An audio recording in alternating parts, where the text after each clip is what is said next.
Hello बच्चों, chapter 6 control and coordination. आज हमारे चैनल पे ये नेक्स्ट वीडियो है नेक्स्ट चैप्टर के लिए, कंट्रोल एंड कोऑर्डिनेशन के लिए।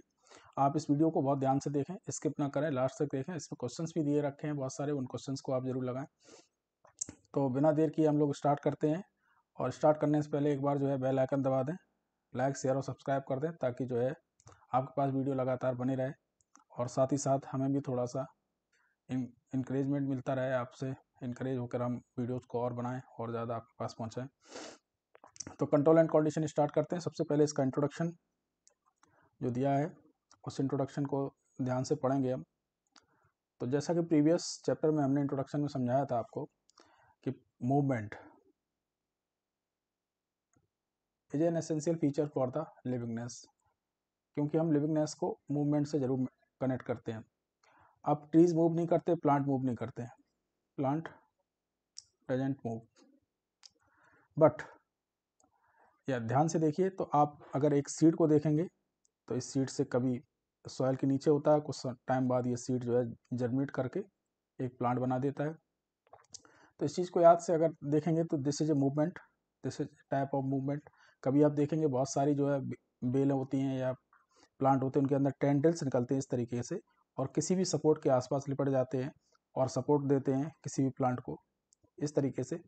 तो ये भी एक प्रकार की मूवमेंट है। आपने कभी देखा होगा कि छोई के प्लांट को अगर हम छू लेते हैं तो उसकी जो लीव्स होती हैं वो एकदम से जो है सिकुड़ जाती हैं, और ये भी एक टाइप की मूवमेंट है। तो इसमें इन सब मूवमेंट्स में कुछ मूवमेंट्स ऐसी हैं जो ग्रोथ डिपेंडेंट हैं, जिनकी वजह केवल ग्रोथ है प्लांट्स में। जैसे कि आपका सीड ग्रोथ करता है, अगर इसकी ग्रोथ खत्म हो जाए तो ये प्लांट मूव करता हुआ नहीं दिखाई देगा, इतना बड़ा होता नहीं दिखाई देगा। ये टेंडल की, ये भी ग्रोथ डिपेंडेंट है, ग्रोथ की वजह से होती है। इसके अलावा अगर हम इस प्लांट की इस जगह इसकी बात करें तो ये मूवमेंट ग्रोथ मूवमेंट नहीं है, ये ग्रोथ इंडिपेंडेंट मूवमेंट है। ग्रोथ इंडिपेंडेंट है, डिटेल में समझाएंगे। इसको नेस्टिक मूवमेंट कहते हैं, और इस टाइप की जो ग्रोथ डिपेंडेंट मूवमेंट होती है उनको ट्रॉपिक मूवमेंट कहते हैं। कई टाइप की होती हैं, आगे वीडियो में समझाएंगे हम। ये नेस्टिक मूवमेंट है।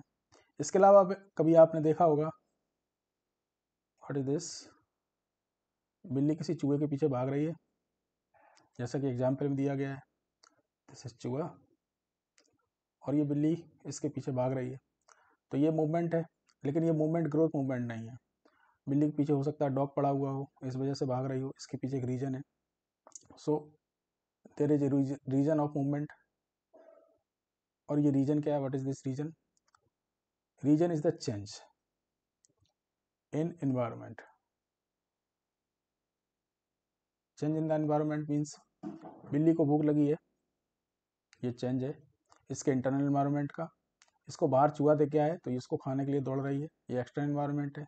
कभी अगर जो है आप इसको मार दें, टच कर दें, तो ये तेजी से भागना शुरू कर देगी। तो change in the environment, that is called as stimulus,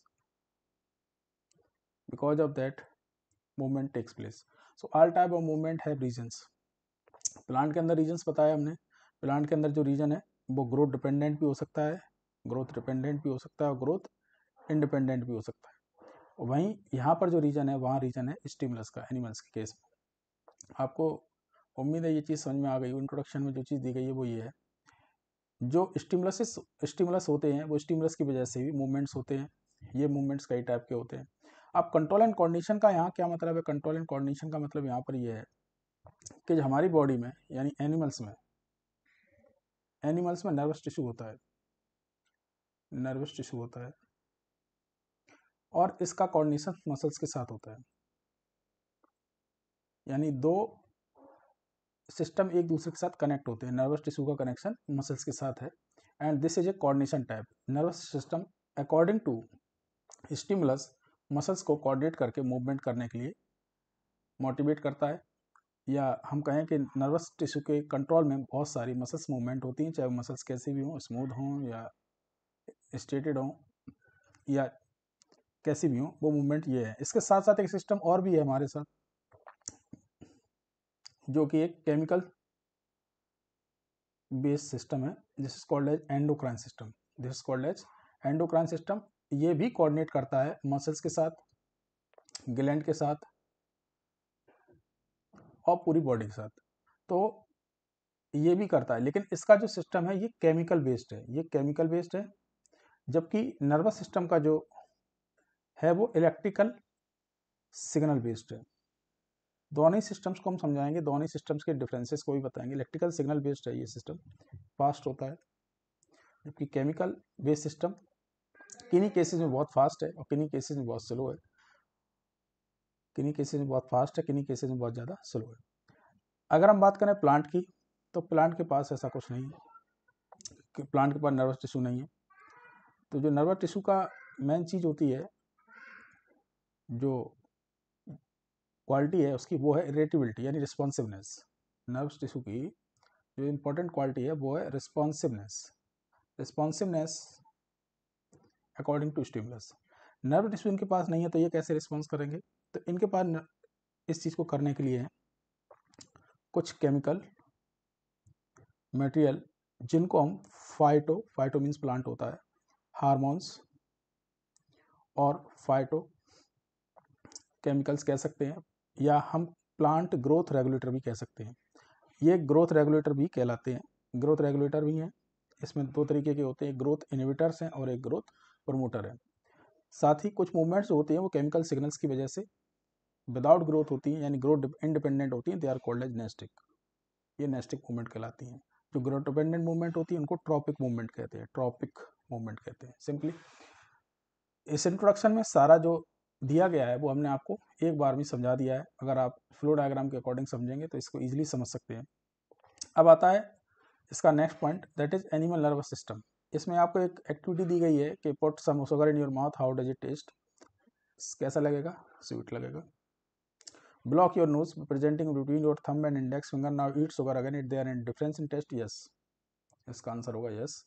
क्यों होगा? बिकॉज हमारी जो नोज है उस नोज के अंदर ऑल फैक्ट्री सेंसर मौजूद हैं। All olfactory sensors are for smell, all olfactory receptors are for smell. तो पर्टिकुलर जो फ्लेवर है जो उसका किसी भी फूड का, उस फ्लेवर को आप फील नहीं कर पाएंगे, तो यानी कंप्लीट टेस्ट आप जो है उसका फील नहीं कर सकते, कंप्लीट टेस्ट उसका फील नहीं करेंगे, उसमें फ़र्क आ जाएगा। So this is the answer of activity 6.1। इसके बाद आपको एक डायग्राम दिख रहा होगा स्क्रीन पर, ये बहुत इंपॉर्टेंट डायग्राम है और ये बहुत ज़्यादा पूछा जाता है, बच्चे इसको बना नहीं पाते, बहुत सिंपल है इसको बनाना इजीली, हम आपको समझा देंगे, आपको आ जाएगा।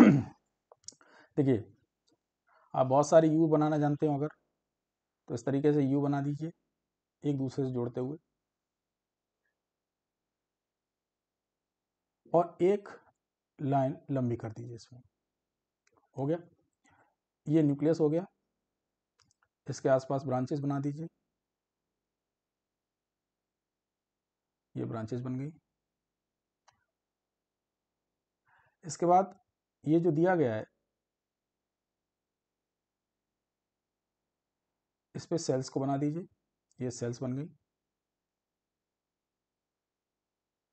ये कंप्लीट एक सेल है, ये एक सेल, ये दूसरी सेल, ये तीसरी सेल, ये चौथी सेल, ये पांचवी सेल, ये जितनी भी चाहे बना सकते हैं, कोई काउंट नहीं है इसका। लास्ट में ये जो है स्ट्रक्चर इस तरीके से ब्रांच कर दीजिए, हर ब्रांच पे एक ग्लोबुलर स्ट्रक्चर बना दीजिए। सिंपल डायग्राम बन गया। डिफाइन कर लेते हैं, this structure is called as, जिससे हमारा पूरा नर्वस सिस्टम बना है, this is called as neuron, also called as nerve cell. इसके दो पार्ट हैं, एक पार्ट है साइटोन, जिसको हम सेल बॉडी कहते हैं, वो ये रहा, और इसके लंबा सबसे लंबा, इस सेल बॉडी से बहुत सारी डेंड्राइट्स निकले हैं, ये निकले side branches, these are called as dendrites, इनको डेंड्राइट्स कहते हैं। इसमें एक डेंड्राइट सबसे लंबा होगा, उसको हम एक्सोन कहेंगे, और एक्सोन लास्ट में आकर बहुत सारी स्ट्रक्चर इस तरीके से ग्लोबुलर स्ट्रक्चर बनाएगा, जिनको हम नर्व एंडिंग्स कहते हैं। सिंपल डायग्राम है, इजीली आप समझ सकते हैं। अब इसका काम क्या है, ध्यान से देखें, ये जो डेंड्राइट्स हैं ये स्प्रेडेड होते हैं, बहुत सारा ब्रांच्ड होते हैं, इनके एंडिंग्स जो होते हैं वो किसी ना किसी टच को या किसी प्रकार की सेंसिटिविटी को फील कर सकते हैं। So they can feel stimulus, they can feel stimulus, ये स्टिमुलस को फील कर सकते हैं। स्टिमुलस को जो फील करता है that is called as receptor, इसको हम रिसेप्टर कहते हैं, this is called as receptor. याद रहेगा ये रिसेप्टर, रिसेप्टर याद रहेगा। यहाँ पर एक केमिकल चेंज पैदा होता है, एक केमिकल चेंज तैयार होता है इस जगह पर, इस केमिकल चेंज की वजह से इस केमिकल चेंज की वजह से यहाँ पर एक इलेक्ट्रिक सिग्नल तैयार होता है, इलेक्ट्रिक सिग्नल तैयार होता है, और ये इलेक्ट्रिक सिग्नल यहाँ से पास होता हुआ साइटोन में जाता है और साइटोन से पास होता हुआ एक्सोन में जाता है। इस तरीके से जो भी इंफॉर्मेशन होती है अकॉर्डिंग टू स्टिमुलस, वो इंफॉर्मेशन रिसेप्टर जब रिसीव करता है तो केमिकल स्टिमुलस के लिए रिसीव करता है और उसके बाद ये कन्वर्ट हो जाती है इलेक्ट्रिक सिग्नल में। Electric signals now pass from dendrite to cyton, means अगर कोई स्टिमुलस है इट विल पास, ये डेंड्राइट है या डेंड्राइट्स का है receptors, this receptor receive the information and pass it into form of electric signal, ये इलेक्ट्रिक सिग्नल में कन्वर्ट हो गया। और कन्वर्ट होने के बाद कहाँ गया, इलेक्ट्रिक सिग्नल के बाद कन्वर्ट होने के बाद साइटोन में गया, cyton is called as cell body 2, और साइटोन के बाद ये एक्सोन में जाएगा, साइटोन के बाद ये एक्सोन हो जाएगा। इंपॉर्टेंट चीज इसमें ये है कि यहाँ पर जो साइटोन से एक्सोन में आया है, ये साइटोन से एक्सोन में आया है। अब यहाँ तक अगर इंफॉर्मेशन आ गई है तो अब ये आगे कैसे जाएगी। यहाँ पर हम आपको बता दें कि जो एक न्यूरॉन होता है, जैसे ये न्यूरॉन है, ये इसका डेंड्राइट है, ये इसके डेंड्राइट्स हैं, ये इसके नर्व एंडिंग्स हैं। दूसरा न्यूरॉन इससे कनेक्टेड है, तो ये फिजिकल कनेक्टेड नहीं है, यानी nerve connect with nerve, nerve connect with nerve, this joint is called as synapse, याद रहना चाहिए। एक दूसरा, कभी कभी ये जो नर्व एंडिंग है, कभी कभी ये नर्व एंडिंग सीधा मसल से भी कनेक्टेड है, मसल से भी कनेक्टेड है, ये मसल से कनेक्टेड है, then this is called as neuromuscular junction, जैसा कि इस डायग्राम में दिखाया गया। This is called as neuromuscular junction, ये दिस इज एक्सोन, ये एक्सोन आया, ये मसल फाइबर है, ये यहाँ पर टीलो आपको दिख रहा होगा, ये नर्व एंडिंग्स हैं और ये नर्व एंडिंग्स इस तरीके से कनेक्ट होती हैं।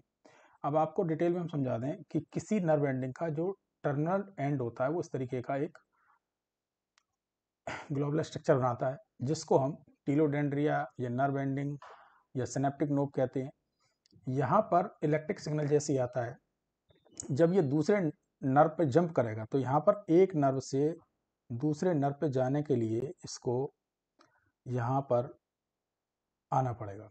तो इसके लिए इसके बीच में डायरेक्ट फिजिकल कोई कांटेक्ट नहीं होता, बल्कि यहाँ पर दूसरा डेंड्राइट जो है वो इस तरीके से कनेक्टेड है। सपोज दैट ये दूसरा डेंड्राइट, यानी ये 2 नंबर है, ये 1 नंबर है, इसका ये 2 नंबर, ये 1 नंबर, यहाँ से इसका नर्व एंडिंग खुला हुआ है और यहाँ से इसके डेंड्राइट्स हैं, ये डेंड्राइट्स हैं, ठीक है ना।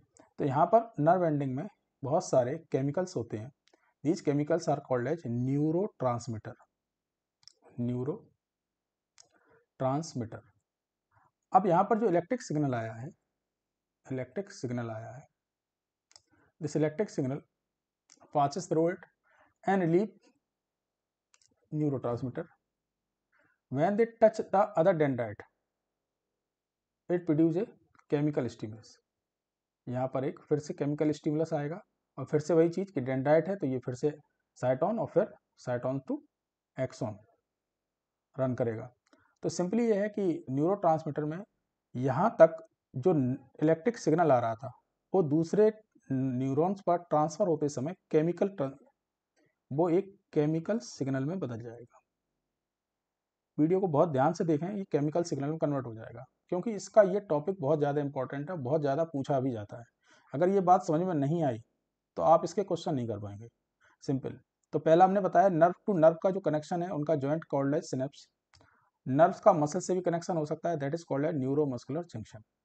सिंपली नर्व्स का ग्लैंड से भी कनेक्शन होता है, यानी मसल्स तो है ही है, साथ में कभी कभी ग्लैंड से भी कनेक्शन होता है फॉर सिक्रेशन, लेकिन वो आपके सिलेबस के बियॉन्ड है तो उसको हम नहीं बताएंगे, इसको केवल आप इस डायग्राम के थ्रू समझ सकते हैं। तो transfer of information means the change in the environment is called stimulus taken by the receptor. Receptors are the dendritic ends, they get information, यानी स्टिमुलस का क्या है, इन्फॉर्मेशन ही है वो. They take information as a chemical and this chemical create a electric signal here and this electric signal passes through the dendrites to cyton and cyton to axon and axon to यहाँ पर क्या है, axon to axon terminal, ये nerve ending जिसको बोल रहे हैं axon terminal और नर्व एंडिंग. और ये नर्व एंडिंग जो है फिर वो कहाँ जाएगी, ये second neuron dendrite of second neuron यहाँ पर जंप करेगी in the form of chemical. ये केमिकल की फॉर्म में कन्वर्ट हो जाएगी यहाँ पर और दूसरे न्यूरॉन पर जंप कर जाएगी. यानी यहाँ से इंफॉर्मेशन इस जगह पर जंप करेगी, यानी इस जगह से इस जगह पर जाएगी, यानी 1 नंबर से 2 नंबर में जाएगी, तो ये केमिकल फॉर्म में ही जाएगी. This is called as the material which transfer the information is called as neurotransmitter. जैसे कि एसिटल कोलिन इसका एक एग्जाम्पल है, अगर याद कर लें, अगर किसी को याद नहीं है तो इंपॉर्टेंट है. एसिटल कोलिन वैसे तो बहुत सारे होते हैं लेकिन आपके लेवल पे यही है, आप एक याद कर लें.